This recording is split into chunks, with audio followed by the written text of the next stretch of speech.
বড় দুর্নীতিগ্রস্ত হলে একটা দেশের কেন্দ্রীয় মসজিদের ইমাম পর্যন্ত পালিয়ে যায়। জাতীয় মসজিদের ইমাম পালিয়ে গেছে না? কি আশ্চর্য! কোথায় পৌঁছেছে দেশটা যে মসজিদের ইমাম পর্যন্ত পালিয়ে গেছে। কারণ সেও নিজেকে নিজে অপরাধী মনে করছে যে জনগণ ধরলে আমারও ছেড়ে ফেলবে। কথা বলুন। এত বড় বড় দাপটের কথা বলতো আমার কুষ্টিয়ার ওই আল্লাহর ওলি। একজন যেমন পচা ডিম খাচ্ছে, আর একজন এমন পালানো পালিয়েছে ওর বাড়ির ইট পর্যন্ত খুলে নিয়ে চলে যাচ্ছে। জালেমের পক্ষে যারা সাফাই গান, আপনি আর মানুষ নেই, আপনি আল্লাহর মামলার আসামি। এইটা আমি বানালাম। সূরা সূরার 42 নম্বর আয়াতের প্রথম অংশে আছে আল্লাহ পাক বলেন, ইন্নামাস সাবিলু আলাল্লাযিনা ইয়াজলিমুনা নাস।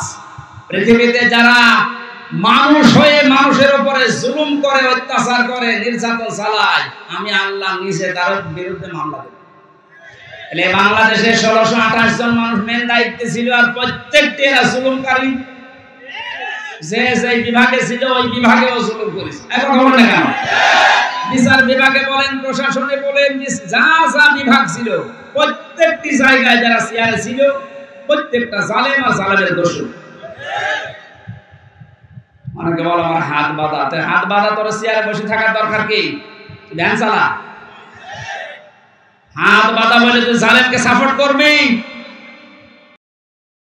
আমি তো শেষ হয়ে গিয়েছি। যাই হোক, এখন মহিলা এবং পুরুষরা যে আসবে এ আসা সম্ভব না, আপনি মরে যাবে। আমার সাথে এক মেহমান ছিল, আমার গাড়ি থেকে নামতে পারে।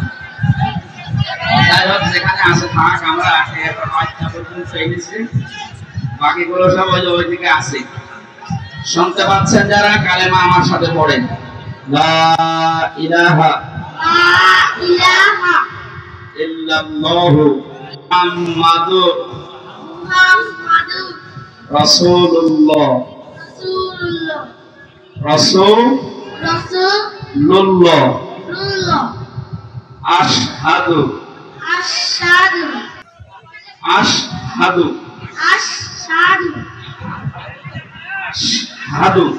আশহাদু আল্লাহ ইলাহা ইল্লাল্লাহু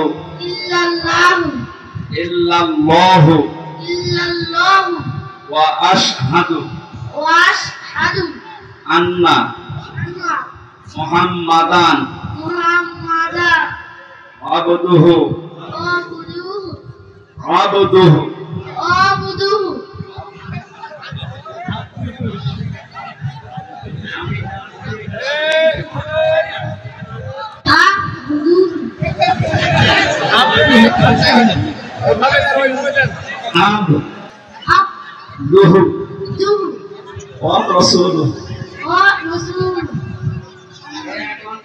এমনিতেই নিষ্পাপ। আমার মনে হয় এর গণা লেখা এখনো শুরু হয়নি, তারপর আজকে একেবারে নিষ্পাপ হয়ে গেল। আমরা বিশাল জনসমুদ্রের মাঝখান থেকে আমি সহ আরো যারা কয়েকজন আছে, আমরা আলিঙ্গন করছি আপনাদের পক্ষ থেকে ইনশাআল্লাহ।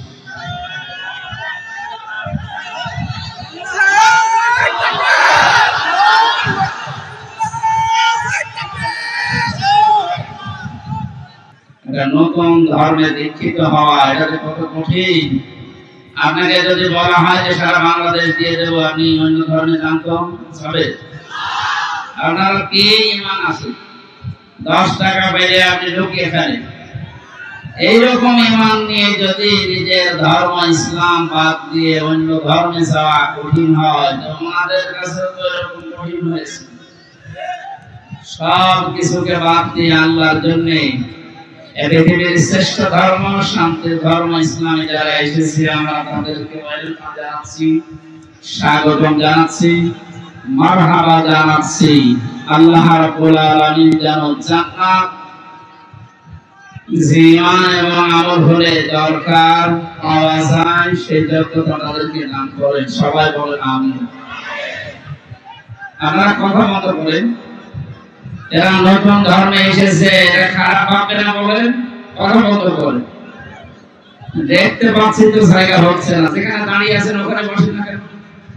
দাঁড়িয়ে আছেন ওখানে বসেন, তাহলে পেছনে আমরা দেখতে পাবো। বসেন।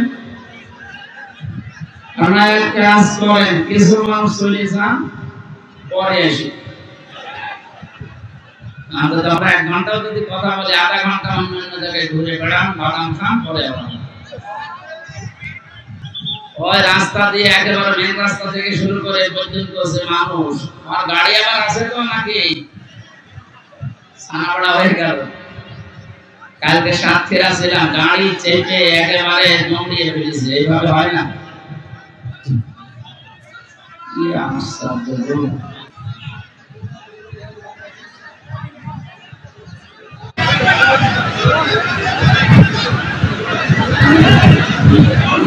কি মানুষ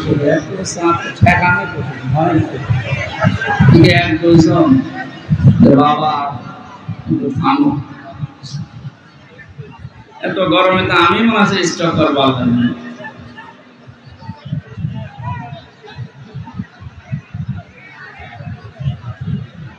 এত আওয়াজ আসলে তো আমি কথা বলতে পারবো, আমি শেষ করে দিতে হবে না। মাছের হাটে তো এত আওয়াজ হয় না।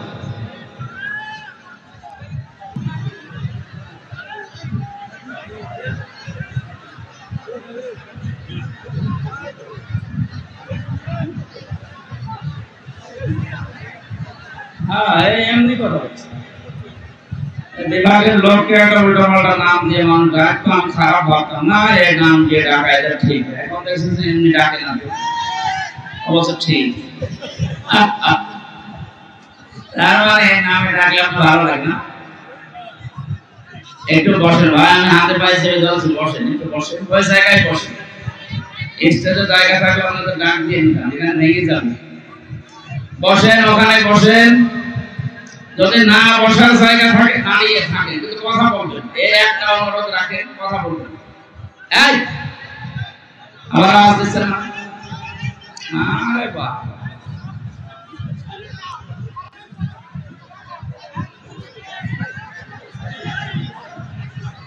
না এখন থেকে বন্ধ করা লাগবে। প্রত্যেক জায়গায় ঝামেলা করছে, মানুষের চাপ সামলানো যাচ্ছে। أعوذ بالله من الشيطان الرجيم. بسم الله الرحمن الرحيم. ولا تموتن إلا وأنتم مسلمون.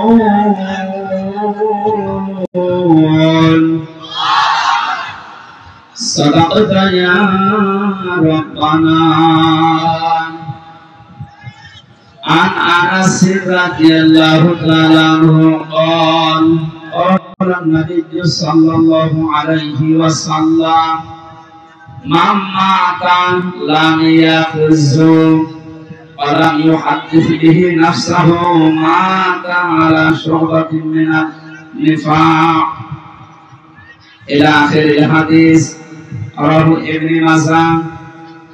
وقال تعالى في شان حبيبي إن الله وملائكته على محمد وآله وصحبه وبارك وسلم. الحمد لله. দিনাজপুর জেলা নবাবগঞ্জ থানার অন্তর্গত ভাটুরিয়া বাজার আল জামিয়াতুল ইসলামিয়া মসজিদিয়া হাফিজিয়া মাদ্রাসা মসজিদ ও এতিমখানার উদ্যোগে নবম বাৎসরিক ঐতিহাসিক তাফসীরুল কোরআন মাহফিলের সম্মানিত সভাপতি আমার আরাফাতের ভাই জনাব আলহাজ সৈয়দ মোহাম্মদ মৌসালী, সহ সভাপতি আলহাজ মোহাম্মদ তসলিমউদ্দিন মাস্টার, প্রধান অতিথি এলাকার কৃতি সন্তান বিশিষ্ট সমাজসেবক জনাব মাহবুব আলম, আতাল্লাহু উমরাহু ওয়া বারাকাল্লাহু ফি হায়াতি, বলেন আমিন। আমার আগে যারা কথা বলেছেন আপনাদের দিনাজপুর জেলা জামাতের শ্রদ্ধাভাজন আমির, আবার তো বন্ধ হয়ে যায়, তাড়াতাড়ি করেন।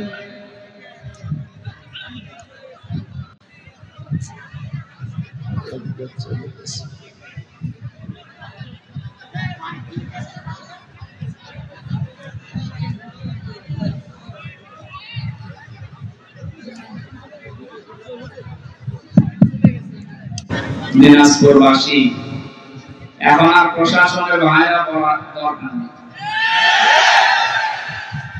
এই মাহফিলটা কয়েক মাস আগে এখানে হওয়ার কথা ছিল, আমি এসেছিলাম, 2-3 ঘন্টা বসেছিলাম, উঠতে দেয়নি।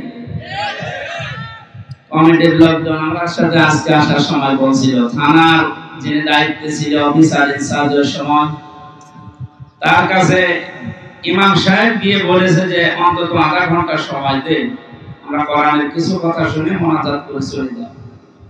উনি এমন একটা কথা ওনারে শুনিয়েছে যে আমার বলতেও ঘৃণা লাগছে। ওরা মুখ দিয়ে বলার কথা না, ওই লোকটার না জন্মের ঠিক নেই। আমরা ওই কথা বলতে পারি? ওই ইমাম সাহেবকেও যদি 1-2টা গালি দিয়ে তাড়িয়ে দিত তাও মেনে নিতাম। ওর বউকে তুলে গালি দিয়েছে তো তোর স্ত্রীর ওই জায়গায় মাফে ঢুকিয়ে দেব। কি অবস্থায় ছিলাম বলেন তো আমরা? আর জালেমরা দাবি করতো যে আমরা স্বাধীন। স্বাধীন তো ছিল জালেমরা। এদেশের মুসলমান যারা আমরা সব ছিলাম পরাধীন। যে কথাটা বললাম এটা কি মুখ দিয়ে বলার মতো কথা? আমার রিমান্ডের মাঠে দিছে নিয়ে কথা জানিয়েছিল, যা বলছি যদি না বলিস তোর বউ তুলে নিয়ে আনবো, এরকম কথা আমারও বলেছে। আমরা আরো নির্দিষ্ট কথা বলেছে, ওগুলো তো বলার মতো। এই জন্য বলছি যে অবস্থায় ছিলাম, বিশাল একটা পাথর আল্লাহ বুকের উপর থেকে সরিয়ে দিয়েছে। উনি বলছিলেন না ওয়ালা সাফা ইউতিকা রাব্বুকা ফাতারদা, হে নবী আপনি বহু কষ্ট পেয়েছেন, অতি শীঘ্রই আপনাকে এমন কিছু দেব যাতে আপনি খুশি না হয়ে পারবেন না। আমার মনে হয় আয়াতটা এই বাংলাদেশের দরকার 100 ভাগ থাকবে।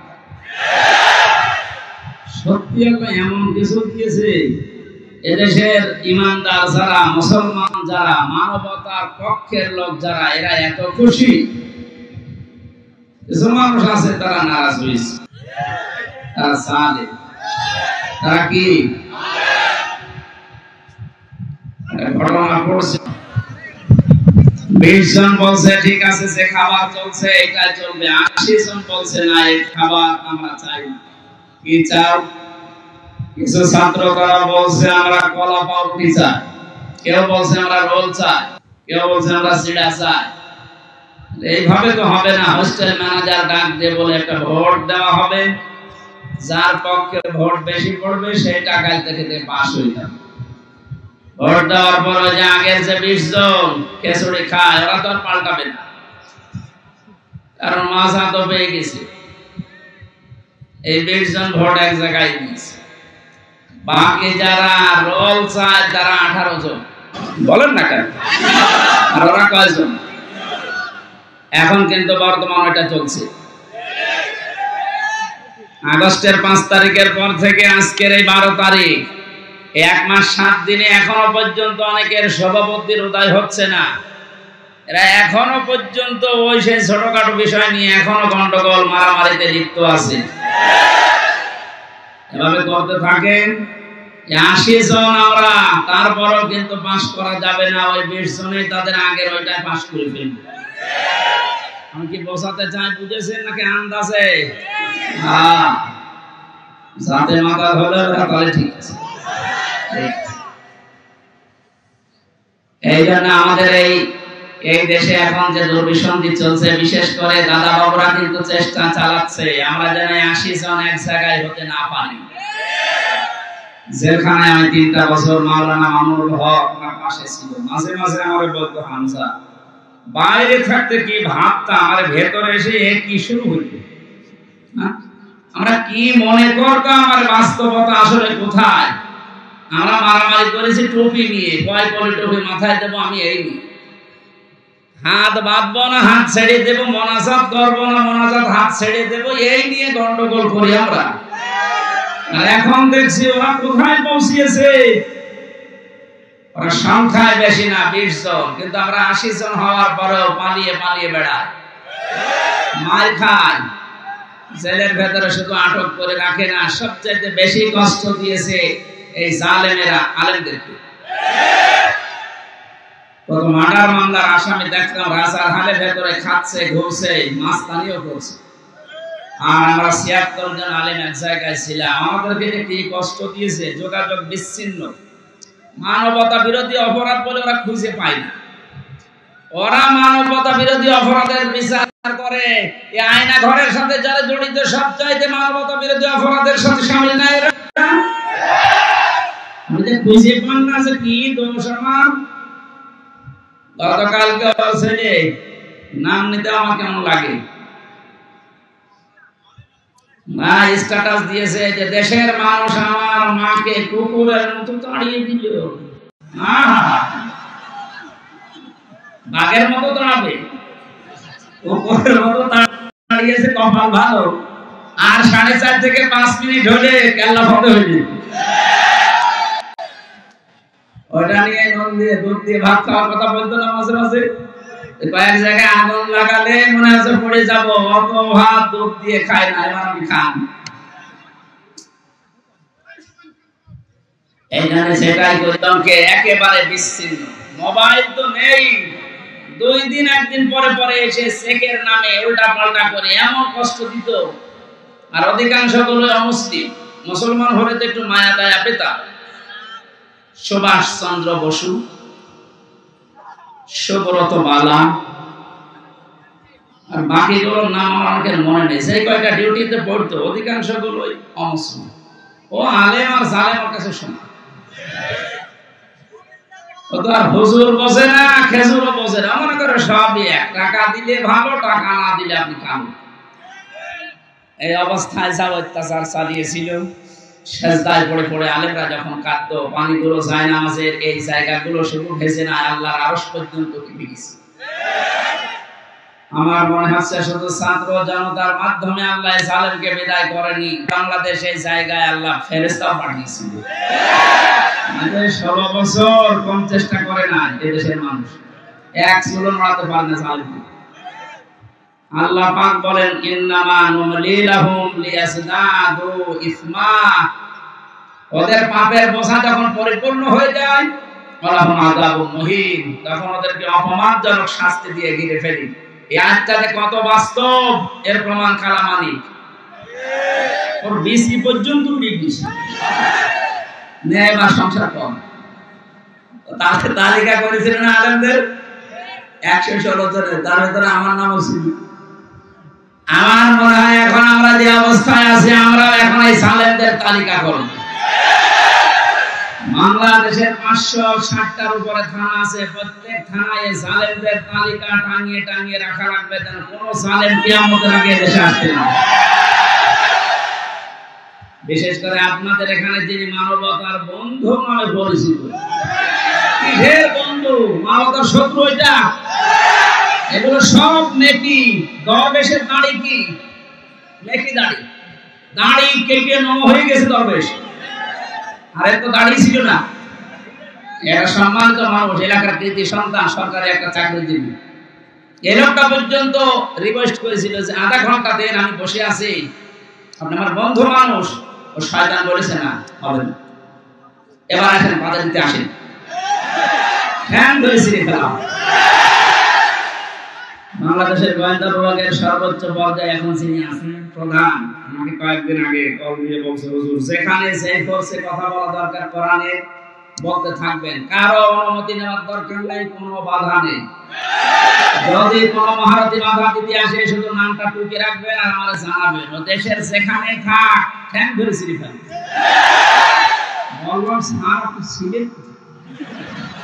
আমি কিছুদিন আগে দায়িত্ব পেয়েছি, আমি একজন মুসলিম, মুসলমানের যা কাজ আমি ইনশাআল্লাহ তাই করব। অন্যান্য ধর্মের অনুষ্ঠানে যদি অনুমতি না লাগে, মুসলমানের কোরআন প্রচার হবে, এখানে অনুমতি লাগবে কোনখানে? আর অনুমতি যাদের কাছে নেওয়া হয় মানুষের কাতারে পড়ে। দেখলেন না ওই ওসি কি বলেছে হুজুরকে? যে তোর স্ত্রীর ওই জায়গায় মাহফিল চালিয়ে দেব, এই কথা বলার মতো? আমি কোরআনে কারীম সামনে নিয়ে বলছি, একটা ইমামকে যদি এই কথা বলতে পারে এই লোক, ইমাম সাহেব আজকে আমার নিজে বলবে যে আমি থানায় গিয়েছিলাম মাহফিলের অনুমতির জন্য, আমার এই কথা বলছে। আমার মনে হয় ও জন্মের ঠিক নয়, এটা একটা জারুর সন্তান। কোথায় মনে হয় বদলি হয়ে চলে গেছে, যেখানে যা করে খুঁজে বের করা হবে। আমার মনে হয় সংস্কার যখন আরম্ভ হয়েছে এই দেশে, এরকম কুলাঙ্গার মার্কা ছাড়া একটাকেও যেন চেয়ারে রাখা না হয়। আমরা যেন সকাল আসতে আসতে শুনি এরকম দালাল ছাড়া, কুলাঙ্গার ছাড়া এদেরকে কুকুরের মতো ভাবে তাড়িয়ে দেয়। নিজেরাই বলছে যে আমার মাকে দেশের মানুষ কুকুরের মতো তাড়িয়ে দিতে, আপনার অনুসারী যারা আছে তাদেরকে কুকুরের মতো দেশের জনগণ তাড়িয়ে দিবে। কারণ এদেশে আপনি যাই করেন কোরআনের বিরুদ্ধে যে টিকে থাকতে পারবেন না। এজন্য আগামীতে যারা আসবেন, সে যে আসবে, তাদেরকেও যেন সতর্ক থাকা লাগে, বা তারা যেন সতর্ক থাকে যে কোরআনের বিরুদ্ধে অবস্থান নিলে কিন্তু তার কপালে জালেমের মতো পড়বে। ওয়াসাফা ইয়াতিকা রাব্বুকা ফাতারদা, হে নবী অতি শীঘ্রই আপনাকে আমি এমন কিছু দেব, দেখাবো, আপনি খুশি না হয়ে পারবেন না। এই আয়াতটা যখন আল্লাহ আমাদের নবীকে শুনিয়েছে, শুধু নবী না, কিয়ামত পর্যন্ত নবীর উম্মতদের জন্য এই আয়াত। সুতরাং আমরা খুশি না বেজার? বলেন। এখন আবার অনুমতি লাগবে নাকি? কার কাছে অনুমতি লাগবে? আসেন আপনি। কালকে আমার দিনের বেলা ছিল যশোর বেনাপোলে, রাতে ছিল সাতক্ষীরায়। ওসি সাহেব এসে বলছে, হুজুর আপনার সাথে একটু খাবার খাবো। কেন? গত বছর আপনাকে আমি আসতে দেয়নি, এই জন্য মাফ চাবো। কিসের মাফ? আপনি আবার রাগ করেন না, আমার হাত বাঁধা ছিল। কয়েকদিন আগে আমার মামলা যা ছিল সব আদালত ঢিসমিস করে দিয়েছে, সব খারিজ, বেকসুর খালাস, কোনো দোষ পাইনি এরা 3টা বছরে। আমি মনে হয় যে বলতে গেলাম যে আদালত 3টা বছর তো মামলা আপনার কাছে আসতো, তখন তো বললেন না যে না কোনো কিছু পাচ্ছি না, মামলার বিচার করব কি দিয়ে। এখন বলছে যে কোনো মাল নেই, কি দিয়ে বিচার করব। এতদিন বললেন না? মানে লাজবাব, কিছু বলতে পারতো না। এই কথা বলতো যে হুজুর আমার হাত বাঁধা ছিল। কি বলতো? আমরা চাই ওনার যেমন এখন হাত খোলা। এদেশে 1628টা চেয়ার আছে, মেন জায়গা যারা চালায়, এর 1627টা চেয়ার সব ছিল হাত বাঁধা, একটা চেয়ার শুধু হাত খোলা ছিল। কথা বলছেন? কালকে ওসি সাহেব ওইটা আমরা জানিয়েছি যে আমরা যাই করে আমাদের হাত বাঁধা ছিল, কিচ্ছু করার নেই, খালি একটা হাত খোলা ছিল। আপনি কি মনে করছেন কাওয়া কাকু এরকম ফটফট করে ওর হাত খোলা? না, ওর হাত বাঁধা। ওরা যা বলতে বলে কাওয়া তাই বল। আর বাকিগুলোর নাম নিতে আমার ঘৃণা লাগে, ওগুলো মানুষের ভেতরে পড়ে না। সুতরাং আমরা বৈষম্য বিরোধী ছাত্র আন্দোলনের মাধ্যমে যে স্বাধীনতা পেয়েছি, 9 দফা দাবি। কয় দফা? এর একটা ছিল যে আমরা কারো হাত বেঁধে রাখতে চাই না, সব হাত থাকবে খোলা। গতকালকে ডক্টর মোহাম্মদ ইউনূসের ভাষণ শুনেননি? কোনো হাত বাঁধা থাকবে না, সব হাত থাকবে কি? আমরা হাত খোলা থাকতে চাই, তাহলে ন্যায় বিচার কায়েম হবে ইনশাআল্লাহ। আর 100 ভাগ ন্যায় বিচার কায়েমের জন্য এটা লাগবে, তাছাড়া সম্ভব। প্রশ্ন আসতে পারে তাহলে উন্নত বিশ্বের যে সমস্ত দেশগুলো আছে ওখানে তো এটা কায়েম নেই, ন্যায় বিচারের না, ন্যায় বিচার নেই। আমি কয়েকদিন আগে সিঙ্গাপুর, মালয়েশিয়া, থাইল্যান্ড সহ বহু দেশে ঘুরে আসলাম, কিচ্ছু পাইনি। হ্যাঁ, ওখানে নিয়ম নীতি ঠিক আছে, যেহেতু কোরআনে কারিমের বিচার ব্যবস্থা চালু নেই, এই জন্য অনেকের উপরে ওখানে অবিচার হচ্ছে। এই জন্য অবিচার মুক্ত করার জন্য, ন্যায় বিচার কায়েম করার জন্য এর বিকল্প দুনিয়ায় কিছু নেই, থাকতেও পারে না। এইটা দিয়ে যদি কেউ বিচার ফয়সালা না করে, আল্লাহর ভাষায় সে কাফের, সে জালেম, সে ফাসিক। আমরা যারা জালেম হয়ে, কাফের হয়ে, ফাসিক হয়ে মরতে চাই, তাহলে এইটার বিচার ব্যবস্থা কায়েম করা লাগবে না? আমার হাকামা বিহি আদালা, যারা এটা দিয়ে বিচার করে তারা ন্যায় বিচার কায়েম করতে পারে। আরে ভাই, 53 বছর তো আপনি দেখলেন যে কেমন লাগে দেশটা। বাবা চালিয়েছিল, দুর্ভিক্ষে মানুষ মরেছে, স্বামী চালিয়েছিল, চাচা চালিয়েছিল আপনাদের, এই কথা বলেন না কেন? আপা চালিয়েছে, ভাবি চালিয়েছে। কাঙ্ক্ষিত মানে শান্তি আমরা দেখতে পাইনি, আর পাওয়া সম্ভব না। এখন শুধু দেখতে বাকি আছে আল্লাহর এই কোরআন দিয়ে ৫৬,০০০ বর্গ মাইল চললে কেমন দেখা যায়। এটা দেখতে চান কারা? দেখে লিল্লাহি তাকবীর।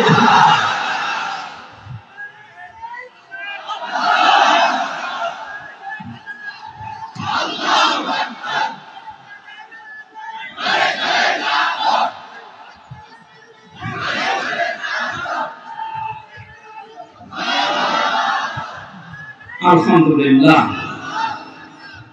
যে আল্লাহ আমাদেরকে আজ তাফসীরুল কোরআন মাহফিলে কোরআনের তাফসীর শোনার জন্য নিয়ে আসলেন, এটা একটা নিয়ামত।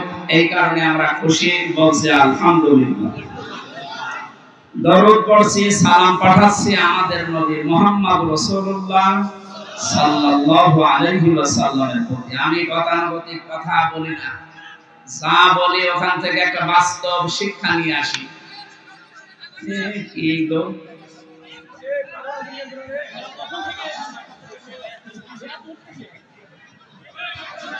মনে হয় রংপুর বিভাগের মানুষেরা না, এরা মনে হয় রাজশাহী বিভাগ। রংপুর বিভাগের মানুষ মফিজ, এরা নরম সরল, এরা সরল সোজা।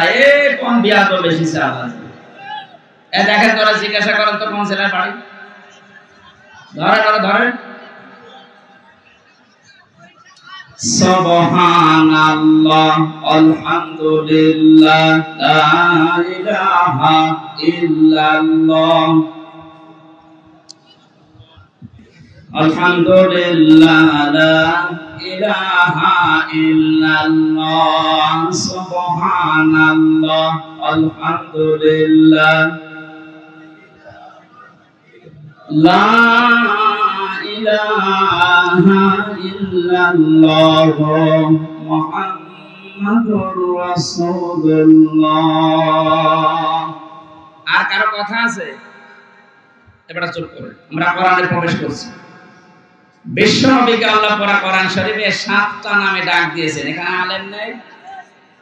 আছে, আলহামদুলিল্লাহ।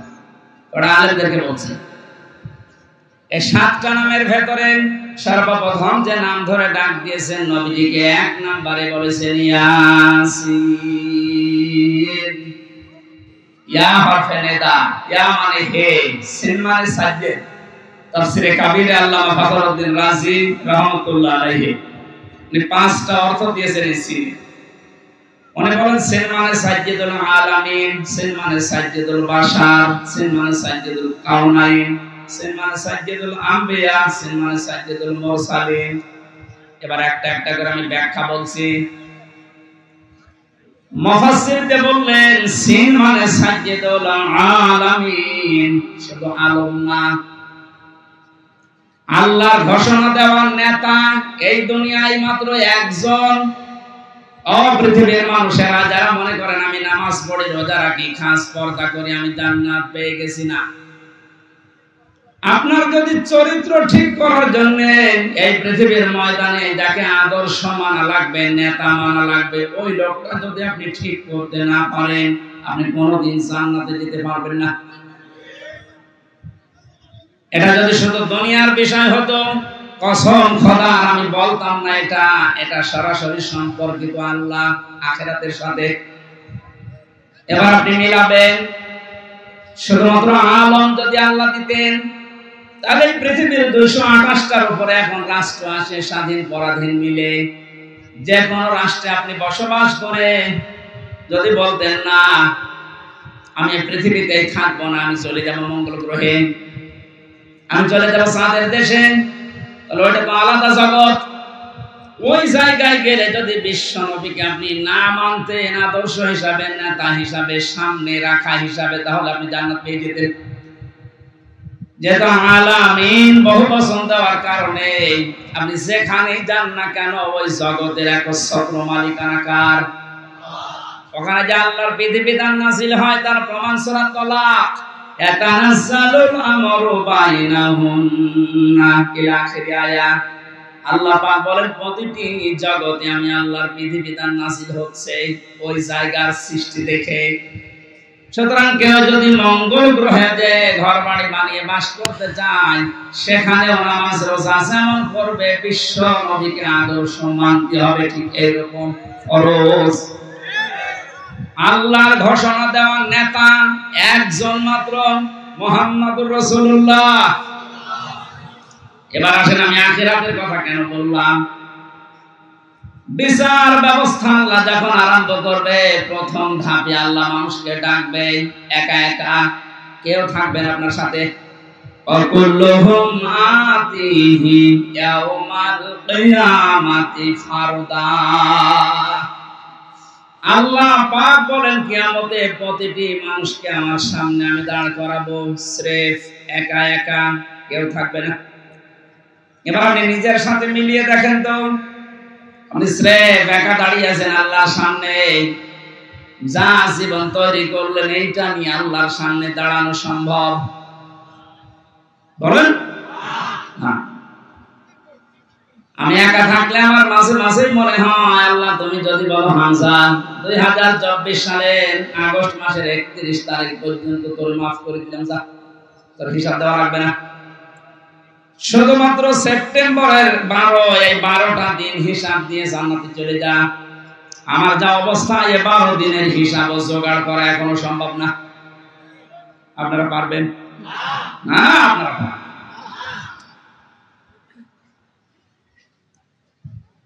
হিসাব এই শব্দটা শুধু আমরা নাম শুনি, এটাতে কত বড় ভয়ঙ্কর বিষয়। যারা বিশ্বাস স্থাপন করেছিল যে হিসাব দেওয়া লাগবে, তাদের চরিত্র পরিবর্তন হতে সময় লাগে নাই। আর যাদের ভেতরে টেন্ডেন্সিটা আজও পয়দা হয়নি, ওই মানুষগুলো কাবা শরীফের পাশে যে মাসের পরে মাস থেকে আসে, তারপরও চরিত্র বদলায়নি। এর প্রমাণ এই দরবেশ বাবা। আমি সেই কয়বার কাবায় গিয়েছি, সেই কয়বার দেখেছি ও কাবার পাশে তাওহীদ টাওয়ার থাকে। 14-15 লক্ষ টাকা খরচ সেখানে, আর আমরা থাকি 1.5 কিলোমিটার দূরে। এত কাছাকাছি থাকার পর ওর চরিত্র দেখেছে 36,000 কোটি টাকা। অথচ পদ্মা সেতু বানাতে লেগেছে 32,000 কোটি, তা তো মারিং কাটিং। এক কথা বলে না, ও টাকাগুলো যদি পাচার না হতো, আমার মনে হয় সেতু আর একটা বানানো যেত। একদিন আগে মালয়েশিয়া দেখলাম, পেনাংয়ের পাশে 2টা সেতু পাশাপাশি, একটা 18 কিলো, একটা 9 কিলো। আমাদেরটা হয়ে যেত। টাকাগুলো সব এত বড় দরবেশ যদি এই কাজ করে, একটা বড় জীবনে চিন্তা আসে না যে আমাকেও দাঁড় হওয়া লাগবে আল্লাহর সামনে। জীবনে 36,000 কোটি না, 36 টাকা এখান থেকে এখানে করতে পারতো না। কালকে যশোরের বেনাপোলে যিনি আমার মাহফিলের সভাপতি ছিলেন, বাংলাদেশ জামাত ইসলামের কেন্দ্রীয় কমিটির শোরা সদস্য উনি, মাওলানা আজিজুর রহমান। ওনার জীবন চরিত্র শুনলাম আশপাশের মানুষ থেকে। একটা সিম্পল মানুষ, চাকরি করে একটা, যেদিন যেতে না পারে চাকরির বেতন শেষে যা পায় ওখান থেকে ওই দিনের বেতনটা সরকারের খাতায় জমা দিয়ে দেয়। আপনি আল্লাহর ওলি খুঁজে পান না। আপনি দরবেশ দেখেছেন এত বড় বড় দাড়ি, ওটা আল্লাহর ওলি মনে করতেন। আর আল্লাহর ওলি তো এইগুলো দেখেন, সেই কয়েকদিন উনি ক্লাস করতে পারে নাই, সেই কয়েকদিনের টাকাও নেয়নি, সরকারকে দিয়ে দিয়েছে। আর সরকারের টাকা বেসরকারের টাকা সবগুলো আত্মসাৎ করে বিদেশে পাঠিয়েছে।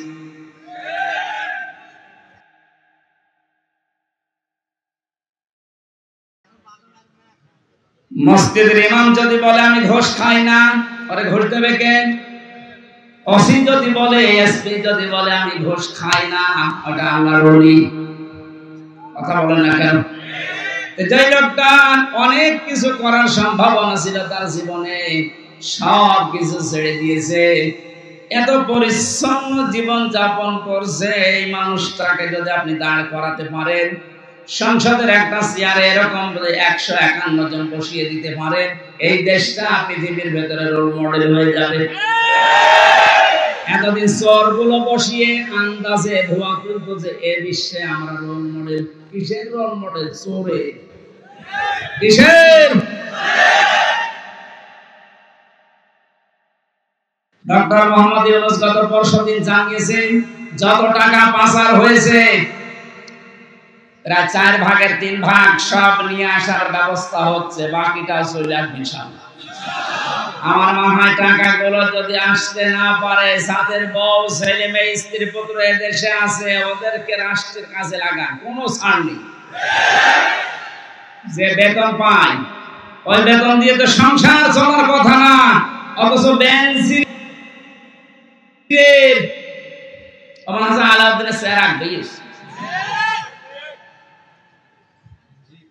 এই জন্য যদি টেন্ডেন্সি তৈরি করতে না পারেন, জীবনে আপনার এই জীবন পরিচ্ছন্ন হওয়া সম্ভব না। খলিফাতুল মুসলিমিন হযরত ওমর, এই এদিকে তাকান, রাদিয়াল্লাহু তাআলা আনহু ছেলেটাকে ভর্তি করে দিলেন এক মাদ্রাসায়। প্রধান বিচারপতি ওই সময় হযরত আলী রাদিয়াল্লাহু তাআলা আনহু, তিনি তার সন্তান হোসেনকে দিলেন মাদ্রাসায়। হযরত হোসেন কলম ফেলে দিচ্ছে টেবিল থেকে, ডাক দিয়ে বলেন, আব্দুল্লাহ তুলে দাও। একবার, দুইবার, 3 বার তুলে দেওয়ার পর ওনার কাছে রাগ হয়ে, হোসেন বারবার কলম ফেলো, আমারে তুলতে বলো, আমি কি তোমার খাদেম? তুমি কি চাকর রেখেছো আমারে?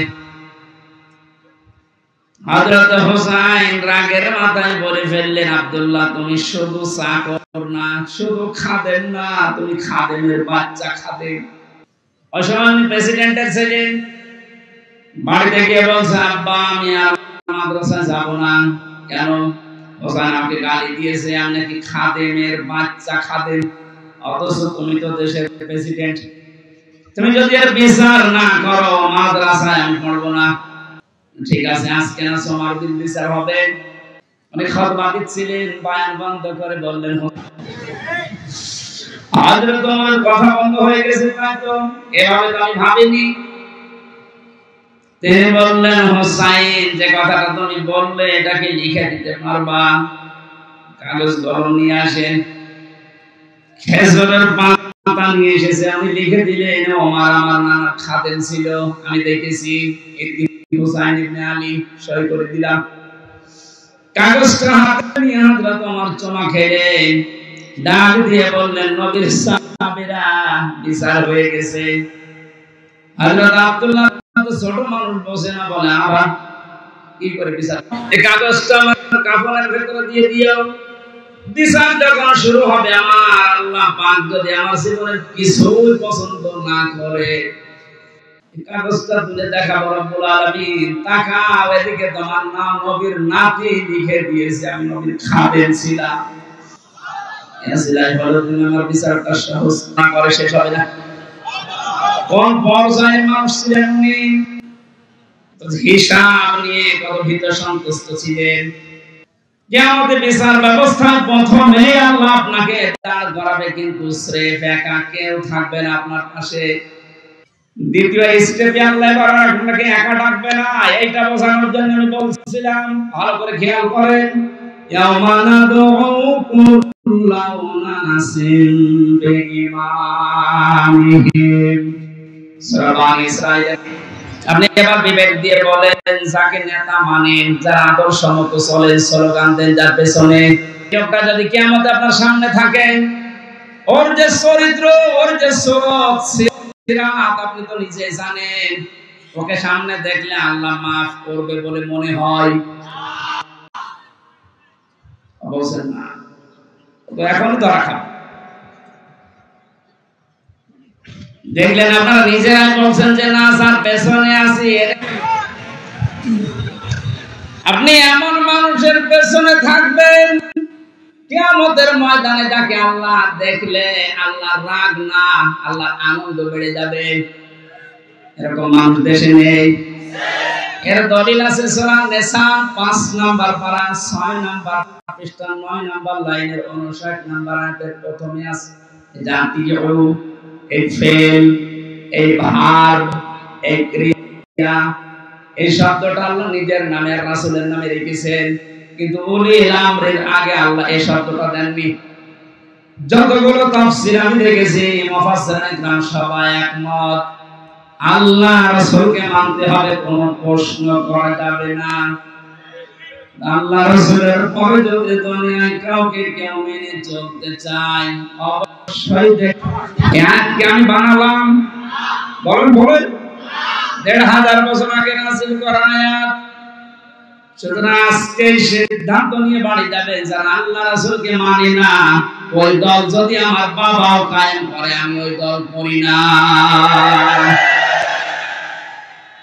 যারা আল্লাহ রাসূলকে মেনে রাজনীতি করছেন, নেতাগিরি করছেন, নেতৃত্ব দিচ্ছে, এই লোকটা যদি আমার দোলা ভাই নাও হয়, আমার চাচা নাও হয়, এক কথা বলেন না কেন? নামাজ যেমন ফরজ মনে করে পড়ি, এর পেছনে আমি ফরজ মনে করে থাকবো, কারণ নির্দেশ কার? নাকি আল্লাহর নির্দেশ নেই? যেহেতু আল্লাহর ঘোষণা দেওয়া নেতা পৃথিবীতে মাত্র একজন। নামাজ পড়ি, আমি হজ করে আসলাম বারবার, আমার হজের এজেন্সি আছে, এরপর আমি জান্নাত পাবো না। আপনি তো হজের এজেন্সি নিয়ে মসজিদের সভাপতি এই বাহাদুরিয়া, আপনি তাকান আবু জেহেলের দিকে, ও কাবা শরীফের সভাপতি ছিল। আপনি যে মসজিদের সভাপতি কে আছেন, এই মসজিদ বারবার ডিস্টার্ব করে।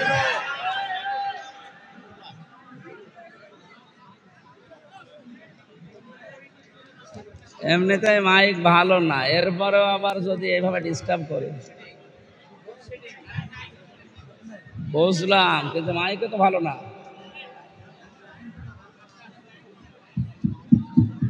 মাইক আমার গলা টানছে, আমার গলা ভেঙে যাচ্ছে, এটা ঠিক হয়নি ভাই। এত বড় আয়োজন আপনি মাইক দিয়েছেন কারণ আপনার পাওয়ার নেই।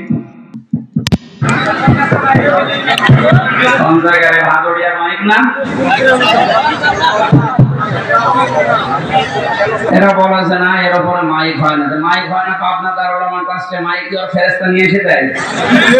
ওদের মাইক দেখেন আধা হাত দূরে থেকে কথা বললে শোনার পাওয়ার আছে, রসনের সাথে মতো না। ঠিক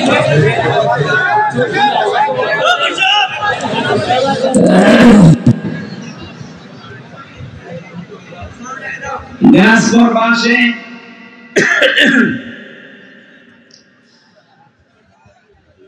সূরা আরাফের ৮ পারার ২০ পৃষ্ঠার ৩ নাম্বার লাইনে একটা আয়াত আমার বেশি বেশি করে মনে পড়ে, এটা ফাআজাইনাহু ওয়া আহলাহু ইল্লা মারাতাহু কানাত মিনাল গাবিরিন। আমি যত তাফসীর বিশ্ববিদ্যালয়ে বসে বসে প্রায় ৪২টার উপরে আমি একটা একটা করে দাঁড় করিয়েছিলাম, দেখি কি প্রত্যেকটা কি সবগুলো মুফাসসির আয়াতের ব্যাপার এক কথাই লিখেছেন।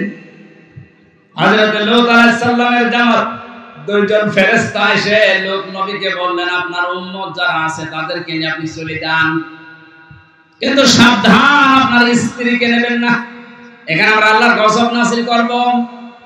প্রশ্ন আসতে পারে, লোক নবীর স্ত্রীর চরিত্র খারাপ ছিল? না না, পৃথিবীর কোন নবীর স্ত্রীর চরিত্র খারাপ না, কারণ কোন হারাম রক্তের ভেতরে আল্লাহ নবীদের রক্ত প্রবেশ করার নাই। আমরা আজ দেখতে পাই অনেকের হারাম রক্ত, এ কারণে আন্ডা বাচ্চা যা হয় ওগুলো হারাম হয়। হযরত নূহ আলাইহিস সালাম এই কারণে ৯৫০ বছর পরে তিনি দোয়া করেছিলেন, লা তাদার আলাল আরদি মিনাল কাফিরিনা তাজ্জারা, হে আল্লাহ জালেমদের কাফেরদের একটা আন্ডা বাচ্চা পর্যন্ত জমিনে না থাকে, কারণ যেটা থাকবে ওর পেট থেকে যেটা আসবে ওইটা হারামি হবে। এজন্য জালেম যারা তারা যেহেতু বিদায় নিয়েছে, আনাসে কানাসে এখন যেগুলো আছে বিভিন্ন জায়গায় দায়িত্বে, আমরা এগুলোর একটাকেও দেখতে চাই না, কারণ এর পেট থেকে সামনে যাবে ওটা ডবল হারামি হবে। কয়েকদিন আগে বাংলা একাডেমির না কোন শিল্পকলা একাডেমির একজন দায়িত্ব পেয়েছে একটা নাস্তিক, এই লোক পর্দা মেয়েদের দরকার নেই, ওয়াজ মাহফিল তাফসীর মাহফিলের কাউন্টার হিসেবে গান বাজনার আয়োজন করো। জীবন দিয়ে যারা আবু সাইদের মতো, মুগ্ধ ভাইয়ের মতো, রায়হানের মতো, রফিকের মতো, ইয়ামিনের মতো আল্লাহ রাসূলকে বিশ্বাস করা মানুষগুলো যারা জীবন দিয়ে এই দেশটাকে স্বাধীন করে আমাদেরকে দিয়ে গেল, এই স্বাধীন দেশ কয়েকদিনের ভেতরে এমন মানুষকে দায়িত্ব দিলেন যে আল্লাহর ফরজ বিধান পর্দায় মানে না। আমরা ইমিডিয়েটলি এই লোকটার পদত্যাগ দাবি করছি। আমাদের আওয়াজ হয়তো পর্যন্ত যাবে না, কিন্তু আওয়াজ পর্যন্ত চলে গেছে। কারণ বিধানটা কার? পর্দা করা লাগবে মেয়েদের, এই বিধানটা হামজার। আরো জোরে বলেন। সৈয়দ জামিল আহমেদকে আমি ব্যক্তিগতভাবে ঘৃণা করছি এই কারণে, কারণ কোরআনের বিরুদ্ধে, আল্লাহর বিরুদ্ধে। আল্লাহ বিরোধী কোন লোক আমরা এই ৯৬% মুসলমানের দেশে দেখতে চাই না।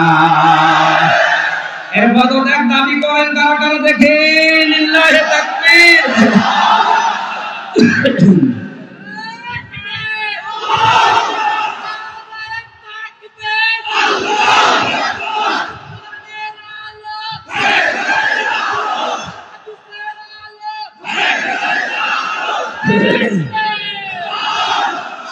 এই শয়তানকে যদি এখন ছাড় দেওয়া হয়, এও কালামানিকের মতো হবে, এর মুরগি চোরের মতো হবে।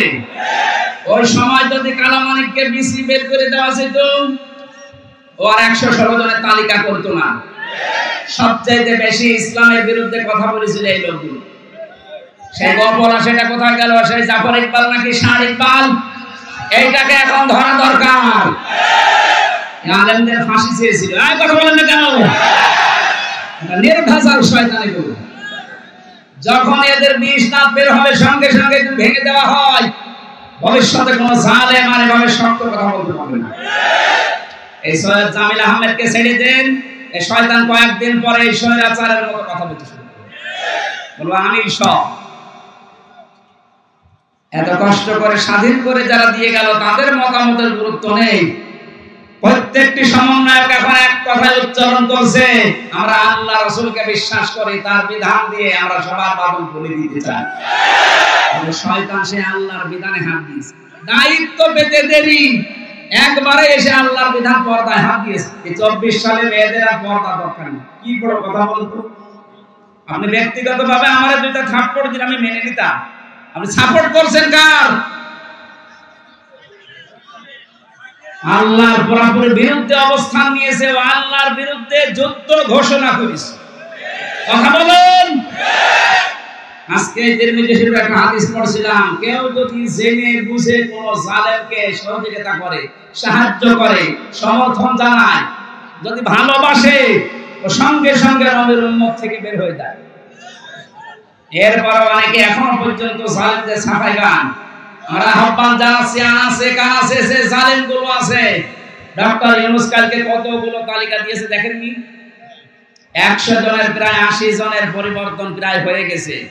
বাকি ২০ জন যারা আছে এগুলো আমরা আর চাই না, কারণ এগুলো এই গণহত্যার সাথে সবগুলো দায়ী। একা জীবনও সাহস হতো না। এই শয়তানগুলোকে নিয়ে যা করেছে পৃথিবীর ইতিহাস পাল্টিয়ে ফেলেছে। বাইরে যাদের ঈমান নেই, যারা অন্য ধর্মের, তারা পর্যন্ত রিপোর্ট পেশ করছে যে ১২০০ কতজন গণহত্যার শিকার। এখনো পর্যন্ত অনেকে জালেমের সাফাই গিয়ে সাহস দিতে চাচ্ছে।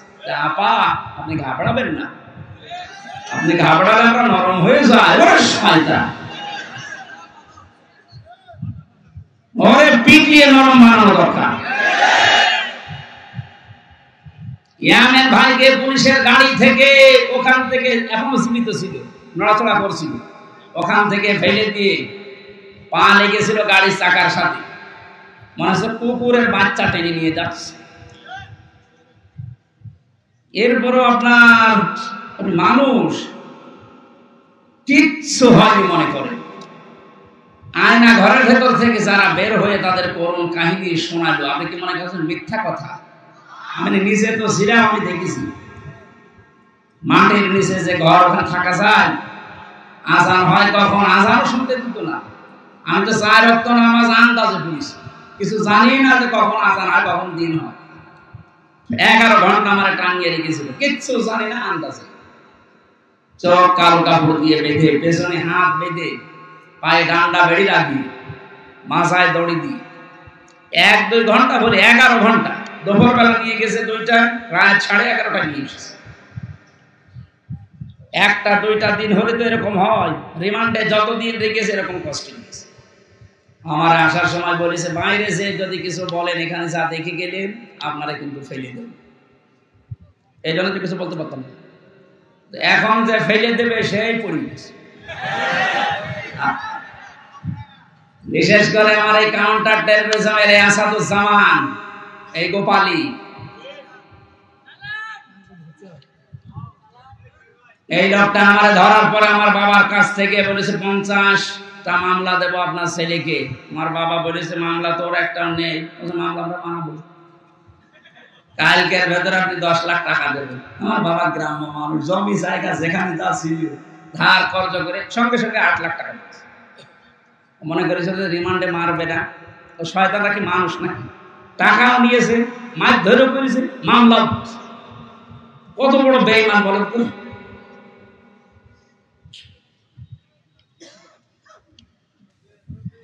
জালেমের পক্ষে যারা সাফাই গান, আপনি আর মানুষ নেই, আপনি আল্লাহর মামলার আসামি।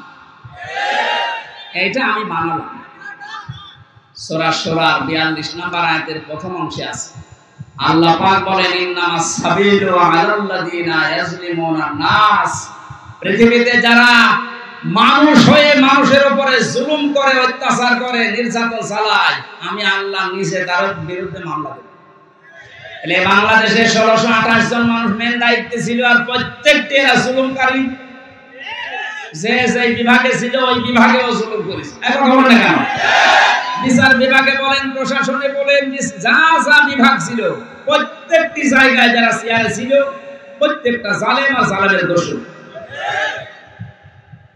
অনেকে বলে আমার হাত বাঁধা, হাত বাঁধা তোর চেয়ারে বসে থাকার দরকার কি? ধ্যান চালা। হাত বাঁধা বলে তুই জালেমকে সাপোর্ট করবি? কত বড় দুর্নীতিগ্রস্ত হলে একটা দেশের কেন্দ্রীয় মসজিদের ইমাম পর্যন্ত পালিয়ে যায়। জাতীয় মসজিদের ইমাম পালিয়ে গেছে, কি আশ্চর্য! কোথায় পৌঁছেছে দেশটা যে মসজিদের ইমাম পর্যন্ত পালিয়ে গেছে। কারণ সেও নিজেকে নিজে অপরাধী মনে করছে যে জনগণ ধরলে আমারও ছেড়ে ফেলবে। কথা বলুন। এত বড় বড় দাপটের কথা বলতো আমার কুষ্টিয়ার ওই আল্লাহর ওলি। একজন যেমন পচা ডিম খাচ্ছে, আর একজন এমন পালানো পালিয়েছে ওর বাড়ির ইট পর্যন্ত খুঁটি নিয়ে চলে যাচ্ছে। এই যে আমার সাক্ষী, আমার কুষ্টিয়ার দায়িত্বে ছিল এই লোকটা, আপনাদের এখানে বাড়ি। আসার সময় বলছিল যে ওখানকার যে কয়েকজনের নাম বললো, একটাও তো ও মানুষের কাতারে পড়ে না। আমি নামগুলো নাই বললাম, এই মানুষগুলোর জন্য দায়িত্ব পালন করতে পারে। এত নিকৃষ্ট চরিত্র এদের। এজন্য নিজে নিজে ভালো আমল করছে, নিজে ভালো থাকছে, এইরকম যারা মনে করছেন, আমি তাদেরকে এই সূরা আরাফের 83 নম্বর আয়াতটা শোনালাম। হযরত লূত নবীর স্ত্রীর চরিত্র ভালো ছিল, তার চরিত্র খারাপ না, কিন্তু সে তলে তলে চরিত্রহীনদেরকে সাপোর্ট করত। বলেন, একটা নবীর স্ত্রী নিজে খারাপ না, নিজে চরিত্রহীনা না, কিন্তু চরিত্রহীন মানুষদেরকে তলে তলে সাপোর্ট করার কারণে আল্লাহ তাকে যদি জাহান্নামে দেয়, আপনাকে দেবে 1 আরবি।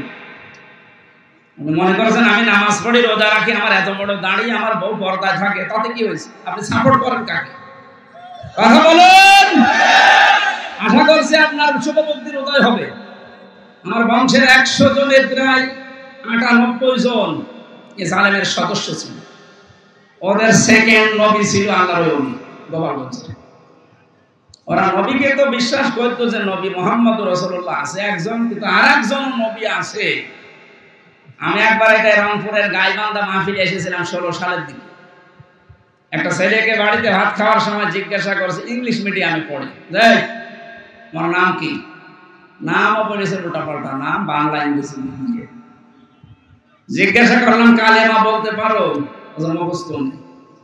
মুখস্থ নেই মানে আমাদের নবীর নাম কি? এরশাদ।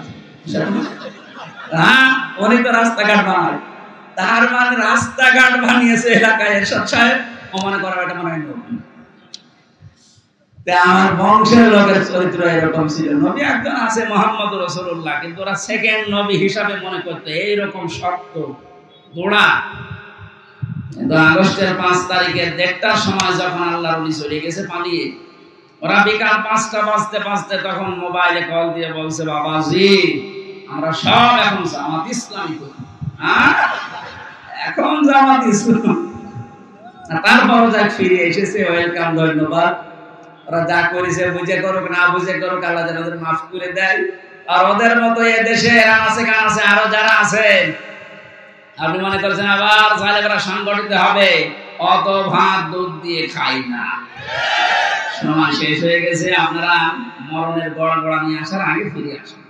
জালেমদের তো দুনিয়াও শেষ, আখিরাতও শেষ। এটা বলো না, দুনিয়া এখন আর রাস্তায় বের হতে পারবে? মামুনুল হক কয়েকদিন আগে বলে না যে জালেমদের তালিকা করে করে মরে মরে টাঙিয়ে দেন, যেন কিয়ামতের আগে দেশে ঢুকতে না পারে। এমন যেমন দেখলেই পিটিয়ে মানুষ মেরে ফেলছে। জেনাইদাতে এক জালেমকে পিটিয়ে মেরে রাস্তার ওখানে উলঙ্গ করে টাঙিয়ে দিয়েছে। শেষ পর্যন্ত মহিলারা যখন দেখছে যে না জিনিসপত্র সব দেখা যাচ্ছে, তাড়াতাড়ি করে ওখানে নামিয়ে কি করবো, ছাতা ওকে দেখার মতো এত বড় হারামি।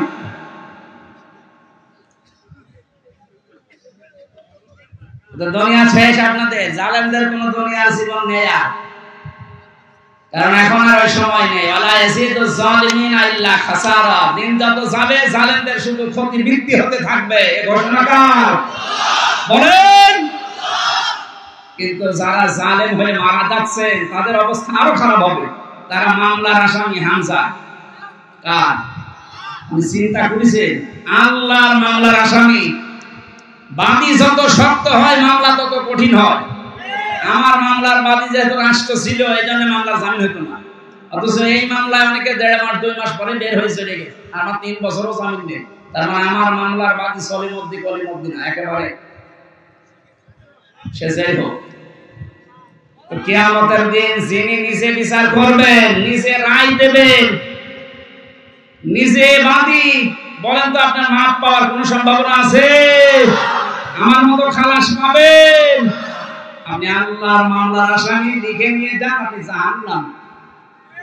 এই জন্য আপনার চরিত্র ভালো, কিন্তু আমার মানুষকে সাপোর্ট করেন, তার চরিত্র ভালো না, আপনি ওর জন্য আপনার কপাল পুড়বে। আল্লাহ আমাদেরকে শুধু ইয়াসিন সূরা পড়লে 10 খতম কোরআন শরীফের সওয়াব হয়। এর ভেতরে 83টা শিক্ষা আছে। এগুলো আমাদের প্র্যাকটিক্যাল লাইফে থাকা লাগবে। কথা বলেন ঠিক কি না? আল্লাহ আমাদেরকে ইয়াসিন থেকে যে শিক্ষাগুলো দিতে চান, এটা আমাদের বাস্তব জীবনে প্রতিফলন করার তৌফিক দিন, আমিন। সূরা আল ইমরানের 102 নাম্বার একটা মাত্র আয়াত পড়েছি।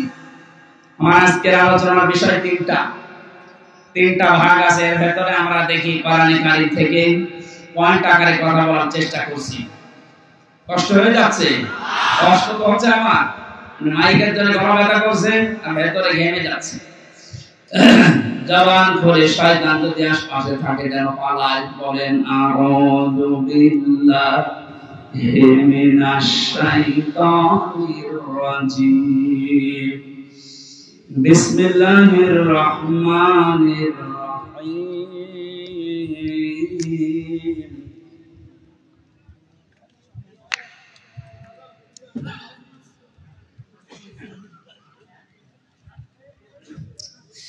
يا أيها الذين آمنوا اتقوا الله حق تقاته ولا تموتن إلا وأنتم مسلمون। সূরা আল ইমরানের নামকরণ, ঐতিহাসিক প্রেক্ষাপট এবং কিছু শিক্ষা এখানে আছে। আপনারা তাফসীরে ইবনে কাসির দেখলে এগুলো পাবেন। আমরা মূলটায় যাচ্ছি। আল্লাহ প্রথমে এখানে ডাক দিয়েছেন শুধুমাত্র ঈমানদারকে। কাদেরকে? আমরা কি ঈমানদার না বেঈমান? এখন আপনার ঈমান আছে কিনা এটা পরিমাপ করবেন কি দিয়ে? দাড়ি পাল্লায় তুলে দেন নাকি? আল্লাহর নবী থার্মোমিটার দিয়েছেন। এদিকে তাকান, খুব গুরুত্বপূর্ণ বিষয় ভাই। নবীজি বলেন ইদা সাররাতকা হাসানাতুকা ওয়া সাআতুকা সাইয়্যাতুকা ফাআনতা মুমিন। তোমার যে ঈমান আছে তুমি কিভাবে টের পাবে জানো? যদি তোমার ভালো কাজগুলো তোমাকে আনন্দ দেয়, আর অন্যায় কাজ দেখলেই তোমার কষ্ট লাগে, বুঝবা তোমার ঈমান আছে। দিনাজপুরবাসী এদেশের দিকে তাকিয়ে বলেন তো, ভালো কাজ সবার কাছে ভালো লাগে, অন্যায় কাজ সবার কাছে কষ্ট লাগে? সুতরাং ভালো কাজ যার কাছে ভালো লাগে, অন্যায় কাজ দেখলে যার কাছে কষ্ট লাগে, সে যেন মনে করে আমার ঈমান আছে। আর যার কাছে ভালো কাজও ভালো লাগে, অন্যায় কাজও ভালো লাগে, সে যেন বোঝে সে মুনাফিক। আল্লাহ এখানে মুনাফিককে ডেকে দিয়েছেন না ঈমানদারকে? আমরা অন্তত দেখতে পেলাম যে আমার অবস্থান কোন জায়গায়। আমি যদি ঈমানদার হয়ে থাকি, আল্লাহ এবার আমাকে আদেশ দিচ্ছেন, ইত্তাকুল্লাহ, আমাকে ভয় করো। আমাকে কি করো? এই যে শব্দটা নিয়ে আবহমান কাল থেকে বহু ব্যাখ্যা আমরা শুনেছি, পেয়েছি, আমার এখন আধুনিক একটা ব্যাখ্যা পেয়েছি। খুব কষ্ট হচ্ছে, বসেন একটু, বসেন বসেন। এবার আমি প্রবেশ করছি জায়গায়। আল্লাহকে ভয় করো এই শব্দটা পড়া কোরআনে যতবার আমি পেয়েছি, আধুনিক ভাবে ব্যাখ্যা করার চেষ্টা, যখন তাফসীর খুলে খুলে দেখলাম যে না, এটা মিলছে না। এটা কিছুদিন আগে একটা তাফসীর বের হয়েছে, এই জায়গায় তাকওয়া শব্দের ব্যাখ্যা লিখতে গিয়ে মুফাসসির লিখেছেন, তাকওয়া মানে যে যে বিষয়ে কাজ করবে ওই বিষয়ের শিক্ষা, ভিক্ষা, প্রশিক্ষণ, এরপরে এই কাজটা সুচারুরূপে যদি আঞ্জাম দিতে পারে, এর আরবিতে নাম তাকওয়া। ইনি একটা ইঞ্জিনিয়ার, উনি যে সমস্ত কাজগুলো করে বিএডিসিতে, ওই কাজগুলো সম্পর্কে ওনার আগে শিক্ষা লাগবে, প্রশিক্ষণ লাগবে, এবং বিনা বাধায় ওই কাজটা সুচারুরূপে যখন আঞ্জাম দিতে পারবে, ওইটার নাম আরবিতে তাকওয়া। আল্লাহ এইটা অর্জন করার জন্য আমাদেরকে বলেছিলেন। পৃথিবীর বিভিন্ন দেশে আমি ঘুরে দেখেছি, তাকওয়াটা তারা এখান থেকে নিয়েছে। ওদের ছেলেমেয়েরা যে যে বিষয়ে একটু পারদর্শী, ওকে ওই বিষয়ের শিক্ষা আরো বেশি করে দেয়, প্রশিক্ষণ দেয়, ওই কাজটা ওরে সুচারুরূপে আঞ্জাম দেওয়ার জন্য ব্যবস্থা করে দেয়। এই জন্য ওদের দেশটা দাঁড়িয়ে যায়। আর আমাদের তাকওয়া কি? যে বিষয়ে যাকে দেওয়া হয়েছে ওই বিষয়ের শিক্ষা ওর নেই, প্রশিক্ষণ নেই, হাত বাঁধার কারণে কাজও করতে পারে না, এ দেশটা উপরে যাওয়ার কোনো নিচে নেমে যায়। কথা বুঝতেছেন? সুতরাং তাকওয়া অর্জন করার জন্য শিক্ষা দরকার, প্রশিক্ষণ দরকার, এবং বিনা বাধায় সুচারুরূপে কাজটা আঞ্জাম দেওয়ার পরিবেশ দরকার। আমি যতটুকু বুঝলাম, দেখলাম, আপনি আবার অন্য মাইন্ডে নেবেন না, একেবারে নিরপেক্ষ দৃষ্টিতে কোরআন আমি হাতে নিয়ে বলছি। বাংলাদেশ জামাত ইসলামী আর ইসলামী ছাত্র শিবির এই কাজটাই করার জন্য চেষ্টা করছে। আপনি খোঁজ নিয়ে দেখেন, এদের যে যে বিভাগে লোক আছে আপনি দেখেন, ওই বিষয়ের শিক্ষা তার পরিপূর্ণ এবং প্রশিক্ষণ পরিপূর্ণ। কারণ ওদের সম্মেলনে আছে, ওদের মাসে মাসে মিটিং আছে, 15 দিনে মিটিং আছে, সপ্তাহে মিটিং আছে, এগুলো শেখায়। আপনি যে বিষয়ে যাবেন, বিচার ব্যবস্থায় যাবেন যান, শিক্ষা ব্যবস্থায় যাবেন যান, চিকিৎসা বিভাগে যাবেন যান, প্রত্যেকটা দিক আর বিভাগে আমরা দেখতে পেয়েছি এরা আগে শিক্ষা দেয়, প্রশিক্ষণ দেয়, এরপরে বিনা বাধায় কাজ করার জন্য যে সমস্ত সিঁড়ি দরকার, কাঁটাযুক্ত পথ, তারপর পাড়ি দেওয়ার জন্য প্রশিক্ষণ দেয়। এই জন্যই তো এই মানুষগুলো দাঁড়িয়ে যাচ্ছে। গত কয়েকদিন আগে অধ্যাপক আনিসুর রহমান, এখন নাস্তিক, এই লোকটা ঘোষণা দিয়েছে 5টা বছর যদি জামাত আর শিবিরের হাতে দেশটা দেওয়া যায়, এদের যে অ্যাক্টিভিটিস, এদের যে কাজকর্ম, যে ইখলাস যা আছে এদের ভেতরে, এদের যে প্রশিক্ষণ, এদের যে ধৈর্য, এরা 5 বছরে দুর্নীতি মুক্ত করতে 100% সাকসেস হবে। এটা আমার নিজের কথা না, একটা নাস্তিকের কথা। আমি যখন বিশ্ববিদ্যালয়ে ছিলাম, একটা নাস্তিক এই লোকটা আল্লাহ বিশ্বাস করে না।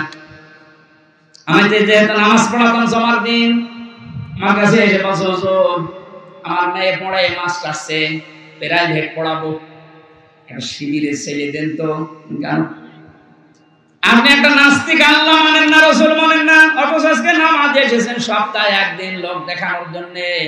আর আপনার মেয়ে পড়াবেন, সে তো বেপরদা মেয়ে, তারে পড়াতে আপনি চাচ্ছেন শিবিরে ছেলে, কেন কত সোনার ছেলে আছে দেখতে পান না? এটা নাস্তিক আমার বলছে, হুজুর দেখেন সোনার ছেলেদের সম্পর্কে আমি জানি, আমার মেয়েকে যদি তাদের কাছে পড়তে দেয় ওরা মেয়ে সহ খেয়ে ফেলবে, কিন্তু শিবিরের ছেলের কাছে দিতে চাচ্ছি এই কারণে অন্তত এদের কাছে দিলে আমার এই বিশ্বাস আছে যে আমার মেয়েটা এরা পালাবে না।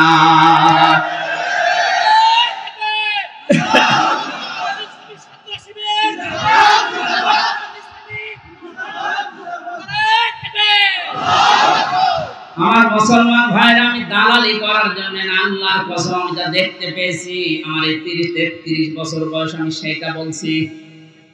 আমরা তাকওয়াই বুঝি না, তাকওয়া যারা বোঝে তাদের ধারে কাছে আমরা যাই না। তাকওয়া কত রকমের হয় আমি 9 প্রকার পেয়েছি তাফসিরে। কোন মানুষ যদি তাকওয়া অবলম্বন করে আল্লাহ 27টা উপকার করে দুনিয়া আর আখিরাত মিলে। সুবহানাল্লাহ বলতে পারেন না? তাফসিরে ফি জিলালিল কোরআনে এই তাকওয়ার ব্যাখ্যায় সরাসরি একটা একটা করে পয়েন্ট আকারে আছে। যদি পারেন যারা জ্ঞান অন্বেষণ করার জন্য একটু চেষ্টা চালান, তারা দেখে নেবেন সূরা আলে ইমরানের 102 নম্বর আয়াতের তাকওয়া শব্দের ব্যাখ্যাটা। হাক্কা তুকাতিহি, যেভাবে আমাকে ভয় করা দরকার ওইভাবে তোমাদের ভয় করা লাগবে। বাস্তবে আমরা দেখেছি বহু মানুষ আল্লাহকে ভয় করার মতো ভয় করার কারণে দুনিয়া আখিরাত সব পরিপূর্ণ পেয়ে গেছে। এই আব্দুল কাদের জিলানীর নাম শুনি, তার বাবার জীবনী দেখেছি। ফল ভেসে আসছিল পানি দিয়ে, যদিও ভেসে যাওয়া জিনিস খাওয়া যায় যাচ্ছে, কারণ তার কোনো মালিক নেই। ক্ষুধার্ত অবস্থায় ফলটা খাওয়ার পরে তার মনে হয়েছে আমি কার জিনিস খেলাম, আমি তো না বলে খেয়েছি। এত বড় ক্ষুধার্ত মানুষ প্রায় সারাদিন সারা রাত হেঁটে হেঁটে বাগানের মালিকের কাছে মাপ চাইতে গেছে। এর নাম হাক্কা তুকাতিহি। আমরা যদি ভয়কে ভয় করার মতো আল্লাহকে করতে পারি, মহান আল্লাহ আব্দুল কাদের জিলানীর বাবার মতো দুনিয়া আখিরাত আমাদের দিয়ে দেবে। ওয়ালা তামুতুন্না, মরো না, ইল্লা ওয়া আনতুম মুসলিমুন, যতক্ষণ পর্যন্ত মুসলমান হতে না পারো। এই আজকে যারা মুসলমান হয়েছে আল্লাহ এই কথাই কোরআনে জানিয়েছে, তোমরা মরবা না, ইহুদি হয়ে মরবা না, খ্রিস্টান হয়ে মরবা না, হিন্দু হয়ে মরবা না, বৌদ্ধ হয়ে মরবা না, মরতে হলে মুসলমান হয়ে মরো। মুসলিম শব্দটা এসেছে ইসলাম থেকে, সিলমন বা সালমন থেকে। এর শাব্দিক অর্থ শান্তি, আর রাহাতুন মানে সুখ। আল্লাহ পাক বলেন কেউ যদি দুনিয়াতে ইসলাম মানতে চায়, আমি ইসলাম পাঠিয়েছি দুনিয়ায় 2 প্রকারের। ইসলাম কয় প্রকার? ইসলাম কয় প্রকার? না না, বোঝার পরে বলবেন। ইসলাম কয় প্রকার? একটা আছে প্রাকৃতিক ইসলাম, আর একটা শারঈ ইসলাম। প্রাকৃতিক যে ইসলামটা, এটা আমার আল্লাহ যেদিন বানিয়েছে ওই দিন থেকে কিয়ামত পর্যন্ত একই ভাবে চলবে। এই যে সূর্য যেখানে ওঠে যেখানে ডোবে, এটা আল্লাহ বানিয়েছেন। এটা আম গাছে কোনোদিন আম ছাড়া পেঁপে ধরে না, এটা কিয়ামত পর্যন্ত এইভাবে থাকবে। প্রাকৃতিক ইসলাম তৈরি করে দেওয়ার দায়িত্ব কার? কিন্তু শরঈ ইসলাম যেটা, এই যে কাগজে আছে, কোরআনে আছে, হাদিসের পাতায় আছে, এই কাগজের ইসলামকে জমিনে যতদিন পর্যন্ত আপনি কায়েম করতে না পারবেন, চেষ্টাও যদি না করেন, মান মাতা, যে ব্যক্তি মরে গেল, অলাম ইয়াখজু, সে চেষ্টা করে নাই, যুদ্ধ করে নাই, গাজওয়ায় শামিল হয় নাই, অলাম ইউহাদ্দিস বিহি নাফসাহু, তার মনের ভেতরে কামনা বাসনা আসে না যে ইসলাম কায়েম হোক, মাতা আলা শুবাতিন মিনান নিফাক, আল্লাহর নবী বলেন সে যেন মারা যাওয়ার সময় মুনাফিক হয়ে মরে যায়। বলেন নাউজুবিল্লাহ। প্রাকৃতিক ইসলাম যেহেতু আল্লাহ নিজে কায়েম করে দিয়েছেন, কাগজ ইসলাম তো আল্লাহ কায়েম করে দেয়নি, দিচ্ছে না, দেবেও না। এটা কায়েম করার দায়িত্ব ফেরেশতাদের। কাদের? আপনি এইটা না করে মরে গেলে মুসলমান হয়ে মরতে পারবেন না, মুনাফিক হয়ে মরবেন। এরপরে এখনো রাজনীতি মনে হয়। এই যে যতদিন পর্যন্ত কাগজের ইসলাম জমিনে কায়েম না হবে ততদিন আমাদের বিশ্রাম নেই। আরো জোরে, যেভাবে হোক এটা আমাদের কায়েম করাই লাগবে। কায়েম যদি হয়ে যায়, ফাহাল্লা হালালাহু ওয়া হারামা হারামাহু, এর হালালকে হালাল মানতে পারবো, হারামকে হারাম জেনে ছেড়ে দিতে পারবো। আদখালাহুল্লাহুল জান্নাহ, আল্লাহর নবী বলেন তুমি যেন মনে করো আল্লাহ তোমার জান্নাতে দিয়ে দিয়েছে। সুতরাং কোরআন কায়েম হলে এটা মিনি জান্নাত হয়ে যাবে। ওই পরিবেশটা আল্লাহ আমাদের চর্ম চোখে দেখার তৌফিক দেন, বলেন আমিন। পারিবারিক জীবন সম্পর্কে যে সমস্ত লেখাগুলো আমার ছিল এগুলো কারাগার থেকে বই আকারে বের করেছি। মেয়েদের জীবনের উপরে ওদের উপরে কথা বলা দরকার ছিল, ওই ওখান থেকে নিয়ে যাবেন, ওটা কাজে লাগবে। ওই যে ডানে গাড়ি আছে, মাজলুম এক সাইদের কথা বলছি, এখানে পাওয়া যাচ্ছে পিরোজপুর আদালত থেকে, জন আদালত থেকে এটা ছাপানো হয়েছে। দেশবাসীর প্রতি আল্লামা সাইদের খোলা চিঠি ছিল, ওনার নাতির উপরে একটা চিঠি ছিল আর দেশবাসীর উপরে। এই বইগুলো কারা নিয়ে এসেছে এখান থেকে নিয়ে যাবেন। লা ইলাহা ইল্লা আনতা সুবহানাকা ইন্নী কুনতু মিনাজ জালিমিন। আল্লাহ পছন্দ এই গরমের ভেতরে এত কষ্ট করে তোমার বান্দা বান্দিরা বসে আছে, আজকের আলোচনা সবগুলো তুমি আমাদের নবীর রওজায় পৌঁছিয়ে দাও। দুনিয়ার মাটির নিচে যারা ঈমান নিয়ে ঘুমিয়ে গেছে এদেরকে ক্ষমা করে দাও। মা বাপ যারা হারিয়ে ফেলেছে আল্লাহ মা বাপকে মাফ করে দাও। সারা জীবন অপরাধ করে জীবনটা নষ্ট করে ফেলেছি, তুমি বলেছো ওয়ালা তামুতুন্না ইল্লা ওয়া আনতুম মুসলিমুন, মুসলমান না হয়ে মরবা না। আল্লাহ তাআলা মুসলমান হয়ে মরার জন্য তোমার কোরআনে কারীমের পরিবেশ দরকার। ওই পরিবেশ তুমি আমাদের দেশকে বানিয়ে দাও। মাহফিলের আয়োজন করতে গিয়ে তোমার যে বান্দারা শ্রম দিল এদেরকে কবুল করো। অত্র প্রতিষ্ঠানে তিনি তিল তিল করে গড়ে তুলেছেন, মসজিদের পাশে তিনি ঘুমিয়ে আছেন, আল্লাহ তুমি তার কবরটা জান্নাত বানিয়ে দাও। গলাটা আমার প্রচন্ড ব্যথা, 3টা বছর জেলে থাকার পর আমার এখনো শরীর স্বাভাবিক হয়নি, কথা বললে গলা ব্যথা করে। আল্লাহ মুক্ত জীবনে যখন ফিরিয়ে দিয়েছো আমার কণ্ঠটাও তুমি ছেড়ে দাও।